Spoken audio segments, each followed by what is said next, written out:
अस्सलाम वालेकुम। आप सब कैसे हैं? आई होप आप सब ठीक होंगे और खैर खैरियत से होंगे। वेलकम टू माय चैनल और आप देख रहे हैं लर्न विद टीके। आज एडोब फोटोशॉप में हम एक नया टूल जो है वो डिस्कस करने जा रहे हैं। लास्ट लेक्चर में हमने जो है वो स्लाइस टूल को डिस्कस किया था और उससे पहले हमने क्रॉप और पर्सपेक्टिव क्रॉप टूल को डिस्कस किया था। आज हमारे पास जो है वो एक टूल है यहाँ पर और इसके नीचे आप देख सकते हैं कि एरो बटन नहीं है। डैट मीन्स सिर्फ आपके पास एक ही टूल है और उसके आगे मज़ीद ऑप्शंस नहीं है। हाँ, अगर आप देखें ऊपर मेन्यू बार में तो मेन्यू बार के नीचे आपको दो ऑप्शंस यहाँ पर देखने को मिलेंगी। तो आज इसको हम डिस्कस करेंगे और इस टूल को हम कहते हैं फ्रेम टूल, ठीक है। और इसका जो शॉर्टकट है वो के है। अब जिस तरह फॉर एग्जांपल मैं अपनी स्क्रीन पे इसको रखती हूँ और आप देख सकते हैं कि यहाँ पर वो एक खुद डेमो दे रहा है कि फ्रेम टूल होता क्या है। तो आप लोगों को इस जो छोटी सी जो क्लिप शो कर रहे हैं इससे पता चल रहा होगा कि फ्रेम टूल एक्चुअली है क्या। जिस तरह आप कोई भी अपने घर में फ्रेम लगाते हो उसके अंदर आपने पिक्चर जो है सेट की होती है और वो उसी बाउंड्रीज़ के अंदर होती है, वो बाहर नहीं निकल रही होती। इसी तरह अडोब फोटोशॉप है फ्रेम टूल के अंदर आप कोई भी जो है वो इमेज सेट कर सकते हो और वो इमेज जो है उस फ्रेम के अंदर ही रहेगी, वो बाहर नहीं निकलेगी। तो इसके ऊपर जो है वो दो ऑप्शंस हैं, ठीक है। एक आपके पास जो है वो रेक्टेंगुलर फ्रेम है और एक आपके पास जो है वो सर्कुलर या एलिप्टिकल फ्रेम है, ठीक है। तो ये दो टूल्स हम डिस्कस करेंगे और अपना जो है वो लेक्चर स्टार्ट करते हैं। आपके पास जो है आप देख सकते हैं मेरे पास मेरा कैनवास ओपन है, ठीक है। सबसे पहले हम यहाँ पर यही वाला जो टूल है यानी रेक्टेंगुलर फ्रेम है इसको ड्रॉ करते हैं, ठीक है। मैंने यहाँ पर जो है वो रेक्टेंगुलर फ्रेम ड्रॉ कर दिया। अब यहाँ पर आप देख सकते हैं कि इधर लेयर पैनल में मेरे पास यहाँ पर एक न्यू लेयर जो है वो क्रिएट हुई है। और न्यू लेयर में मुझे कैसे पता चलेगा कि फ्रेम जो है वो क्रिएट हुआ है। यहाँ पर आप देख सकते हैं कि ये फ्रेम है, ठीक है। और इसके अंदर एक आइकॉन है, ठीक है, फ्रेम आइकॉन है, जिससे मुझे पता चल रहा है कि ये वाला जो है ये हमारे पास फ्रेम टूल है। और ऑब्वियसली यहाँ पर एक वाइट बैकग्राउंड भी है। डैट मीन्स कि आपकी जो आप इमेज प्लेस करोगे वो इसके ऊपर आएगी। फ़िलहाल के लिए भी सिर्फ आपका जो बैकग्राउंड है वो वाइट है, यानी जो इमेज इसके अंदर प्लेस हुई हुई है वो वाइट है। तो इमेज हम लेते हैं यहाँ से, ठीक है। अब मेरे पास मल्टीपल इमेजेस ऑलरेडी डाउनलोडेड हैं। फॉर एग्जांपल अगर मैं यही वाली इमेज को पकड़ती हूँ, यहाँ से मैं इसका जो छोटा सा पार्ट ले लेती हूँ क्योंकि इमेज का जो साइज़ है वो बहुत बड़ा है। मैं इसको यहाँ से थोड़ा सा क्रॉप करती हूँ, ठीक है। सॉरी, ये तो फ्रेम टूल बन गया, कंट्रोल जी। यहाँ पर आपके पास जो है वो मार्की टूल पड़ा हुआ है जो हमने लास्ट लेक्चर्स में डिस्कस किया था। अगर आपने वो नहीं मेरा लेक्चर देखा, आप डिस्क्रिप्शन बॉक्स में मैंने उसका लिंक मेंशन कर दिया है, आप वहाँ से देख सकते हैं। मैंने रेक्टेंगुलर मार्की टूल जो है वो प्रेस किया क्योंकि हमारे पास जो फ्रेम है वो रेक्टेंगुलर है। डजेंट मैटर कि आपकी जो फ्रेम का जो शेप है वो क्या है, क्योंकि उसको हमने फ्रेम के अंदर सेट करना है, वो खुद ब खुद सेट हो जाएगा। तो यहाँ से जो है वो मैंने इतना सा पार्ट इसका क्रॉप किया। क्रॉप करने के बाद मूव टूल को प्रेस करूँगी और उसको ड्रैग कर दूँगी। ड्रैग करने के बाद मैं इधर ले आई। अभी भी साइज़ इसका काफ़ी बड़ा है, इसको हम जो है छोटा कर लेते हैं। कॉर्नर से पकड़कर मैंने जो है इसको इसका साइज़ जो है वो डिक्रीज़ कर दिया। डिक्रीज़ करने के बाद यहाँ पर आप देख सकते हैं कि फ्रेम टूल के अंदर अब इसको कैसे लेके जाना है, ठीक है। अभी ये फ्रेम टूल के अंदर नहीं है, ये भी सेपरेट लेयर है। इसको पकड़ कर मैं इसके अंदर जो है वो ड्रैग कर दूँगी, ठीक है। और आप देख सकते हैं कि अब ये फ्रेम के अंदर जो है वो सेट हो गया। अभी जो हमारे पास यहाँ पर दो चीज़ें हैं, ठीक है। एक आपके पास फ्रेम और एक आपके पास बैकग्राउंड है। मेरा बैकग्राउंड सेलेक्ट है। यहाँ पर आप देख सकते हैं कि इसकी वाइट जो है वो बाउंड्रीज़ हैं। इसको मैं चेंज कर सकती हूँ, एडिट कर सकती हूँ। इसका साइज़ इंक्रीज़ और डिक्रीज़ कर सकती हूँ। ऑब्वियसली मैंने अभी डिक्रीज़ करना है ताकि मैं इसके अंदर फिट कर सकूँ। तो मैंने इसका साइज़ जो है वो डिक्रीज़ किया और मूव टूल को प्रेस कर दिया, ठीक है। ये हमारे पास जो फ्रेम है इसके अंदर हो गया। तो ऑब्वियसली अगर आप इसको पकड़ के कहीं और लेके जाओगे तो वो पूरा सेलेक्ट होगा। और अगर आप समझ रहे हो कि नहीं हो रहा तो आप जस्ट यहाँ पर जो है इसको क्लिक करो तो आपका जो पूरा फ्रेम है वो जहाँ भी आप कैनवास पे मूव करके रखना चाहो वो रखा जाएगा, ठीक है। तो ये हो गया। अब यहाँ पर आप देख सकते हैं कि ऑब्जेक्ट हमारे पास जो बैकग्राउंड है यानी फ्रेम के साथ ये बैकग्राउंड टूल है, यहाँ पर एक आपको छोटा सा आइकॉन नज़र आ रहा है। इसका क्या मतलब है? इसका मतलब है कि जो आपकी इमेज है वो स्मार्ट ऑब्जेक्ट में कन्वर्ट हो गई है, ठीक है। आप सिंपली क्या करोगे, इस पर डबल क्लिक करोगे। डबल क्लिक करने के बाद आपके पास इस तरह की न्यू टैब में इमेज ओपन हो जाएगी, यानी जो इमेज आपकी है, जो आपने इमेज अपने बैकग्राउंड में प्लेस किया, वो इमेज यहाँ पर ओपन हो जाएगी। इसमें हम क्या कर सकते हैं, हम इसमें एडिटिंग कर सकते हैं, ठीक है। अगर फॉर एग्ज़ाम्पल अगर आपने कोई इसके अंदर कोई कलर्स वगैरह डालने हैं, ठीक है। अगर आपने इसको कलर्स वगैरह देखने हैं, ग्रीन कलर या फ़िल्टर वगैरह अप्लाई करना है या कुछ भी आपने एडिटिंग वगैरह करनी है तो आप इसके थ्रू जो है वो कर सकते हो।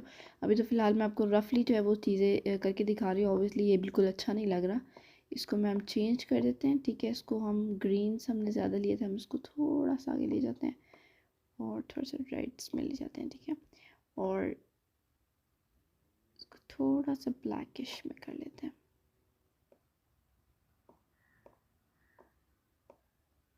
ठीक है, इतना किया। अब स्मार्ट ऑब्जेक्ट में कन्वर्ट हो गई है, लेकिन यहाँ पर जो हमने जहाँ पर ये फ्रेम टूल रखा हुआ था वहाँ पर चेंजिंग्स क्यों नहीं हुई?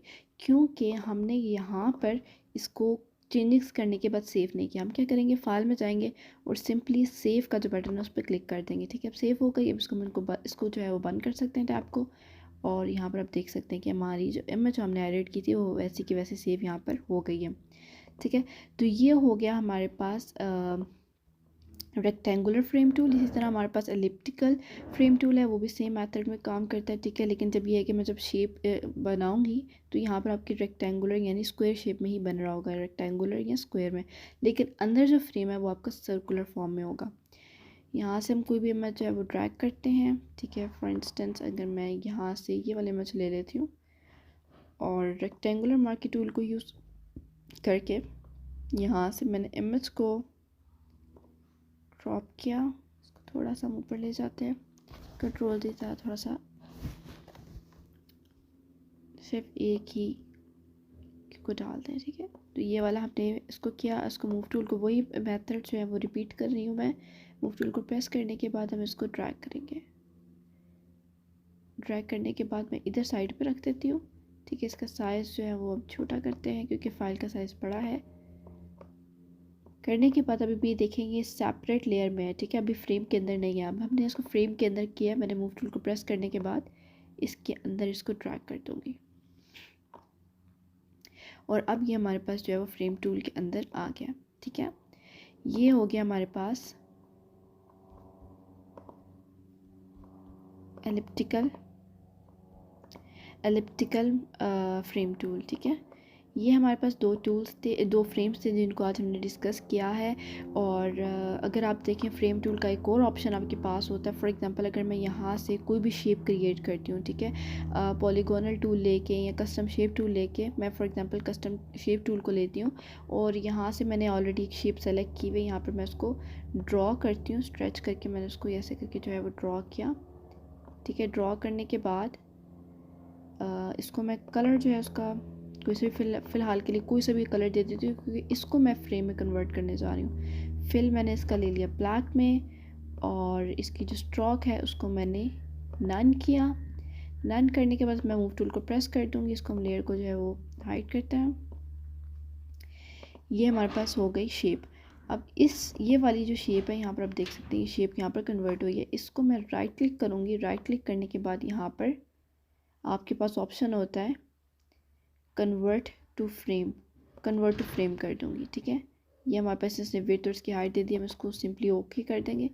ओके करने के बाद आप देख सकते हैं कि हमारे पास ये जो है वो फ्रेम की तरह कन्वर्ट हो गया, यानी फ्रेम टूल कन्वर्ट हो गया। अब आपको कैसे पता चलेगा फ्रेम में कन्वर्ट हो गया? यहाँ पर आप देख सकते हैं कि लेयर में यहाँ पर आपके पास आइकॉन शो हो रहा है, ठीक है। ये वाली लेयर सेलेक्टेड है और इसके साथ आइकॉन शो हो रहा है फ्रेम का। तो डैट मीन्स कि हमारे पास जो ये इमेज है यानी जो ये शेप है फ्रेम में कन्वर्ट हो गया। तो इसके अंदर कोई जो है वो इमेज सेलेक्ट करके हम डालते हैं, ठीक है। इसको मैं बंद कर देती हूँ क्योंकि हमने इसको यूज़ कर लिया है। और इसको भी हम क्लोज़ कर देते हैं ताकि हमारे पास जो एक्स्ट्रा टैब्स हैं वो क्लोज़ हो जाए। यहाँ पर ऑलरेडी मेरे पास एक लेयर ओपन थी। मैं इसमें से मार्की टूल को यूज़ करके सिर्फ स्काई वाले इमेज ले लेती हूँ, ठीक है। मैंने स्काइलिश कलर दी। मूव टूल को प्रेस करूँगी और इसको ड्रैग कर दूँगी इधर। ड्रैग करने के बाद यहाँ पर जो है इमेज इस फ्रेम के अंदर डाल दूँगी, ठीक है। फ्रेम के अंदर डाल दिया लेकिन अभी भी वो पूरी तरह नहीं हुई। तो मैंने आपको बताया था कि इसके ऑलरेडी इसको बस सेलेक्ट करके आप जो है इसका साइज़ इंक्रीज़ और डिक्रीज़ कर सकते हैं। तो मैं यहाँ से इसको पकड़कर इसका साइज़ जो है वो इंक्रीज़ डिक्रीज़ कर रही हूँ ताकि पूरे फ्रेम के अंदर जो है ये एडजस्टमेंट इसकी आ जाए, ठीक है। तो ये मैंने किया और अब इसको मूव टूल को मैं प्रेस कर दूँगी। तो यहाँ पर आप देख सकते हैं कि मेरे पास ये जो इमेज है वो एक फ्रेम के अंदर सेलेक्ट हो गई है। तो इमेज जो है वो थोड़ी सी डाल थी साइड से, ठीक है। इसको हम थोड़ा सा और एडजस्ट कर लेते हैं। मैं सिर्फ यहाँ पर इमेज को सेलेक्ट करती हूँ ताकि इसका जो बैकग्राउंड है वो थोड़ा सा पीछे से उसका डल आ रहा है, क्योंकि हमारे पास जो इमेज थी वो इस तरह की थी। बहरहाल आप लोगों को मैंने बता दिया कि कैसे आप किसी भी शेप को फ्रेम टूल में फ्रेम टूल में कैसे कन्वर्ट कर सकते हैं। फ्रेम टूल एक्चुअली है क्या, फ्रेम टूल आप कैसे कैसे कहाँ कहाँ यूज़ कर सकते हैं। इंशाल्लाह नेक्स्ट लेक्चर्स में हम डिस्कस करेंगे कि क्लिपिंग मास्क जो है वो क्या चीज़ है और कैसे इस तरह की मल्टीपल चीज़ें हम एडवांस में क्रिएट कर सकते हैं। तो मिलते हैं नेक्स्ट लेक्चर में इंशाल्लाह, तब तक के लिए अल्लाह हाफ़िज़।